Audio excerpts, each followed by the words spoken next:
Doctor Babasaheb Ambedkar memorial सोसायटीचे अध्यक्ष Bhadant doctor HR Dhammadeep महाथेरो आणि सचिव आयुष्मान राजेश वानखेडे यांचे वडाळ नाका परिसरात स्वागत करण्यात आले। यावेळी झालेल्या कार्यक्रमात गौतम भालेराव यांच्या पुरस्काराची घोषणा करण्यात आली। आनंद भाऊ सोनवणे आणि बॉबी काळे यांच्या नेतृत्वाखाली त्यांचा सत्कार या ठिकाणी आम्ही आयोजित केला होता। त्या सत्काराला विशेषतः doctor Babasaheb Ambedkar memorial society मौचे सचिव राजेश वानखेडे हेही आलेले होते।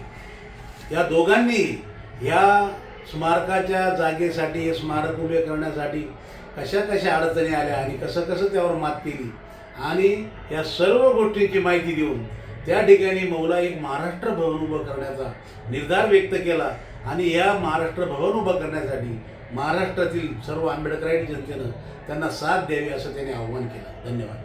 येत्या 14 एप्रिल रोजी भारतातील 5 मान्यवरांना पुरस्कार प्रदान करण्यात येणार असून त्यामध्ये नाशिकमधून गौतम भालेराव यांची निवड करण्यात आली आहे।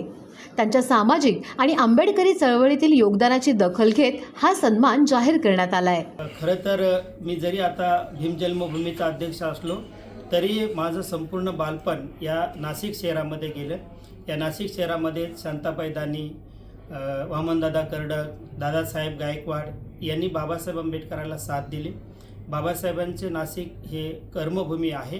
काळाराम मंदिर सत्याग्रह असेल, येवल्याचे धर्मांतराची घोषणा असेल, अशा अत्यंत क्रांतिकारी नाशिक जिल्ह्यामध्ये मी आलो असताना खरा जर सारा पहिल्यांदा मला दिला असेल तर ते आयुष्यमान गौतमजी भालेराव साहेब आणि यांच्या माध्यमातून मग मला बॉबी भैया काळे जुटले, आनंद भाऊ जुटले, शरद भाऊ असतील, आहिरे असतील, रोडी सर असतील, इवन नंतर जुटले आहेत।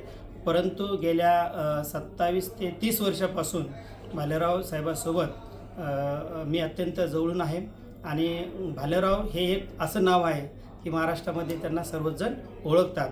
पुरस्कार जाहीर झाल्याने नाशिकमधील आंबेडकरी चळवळीतील कार्यकर्त्यांमध्ये आनंदाचं वातावरण आहे।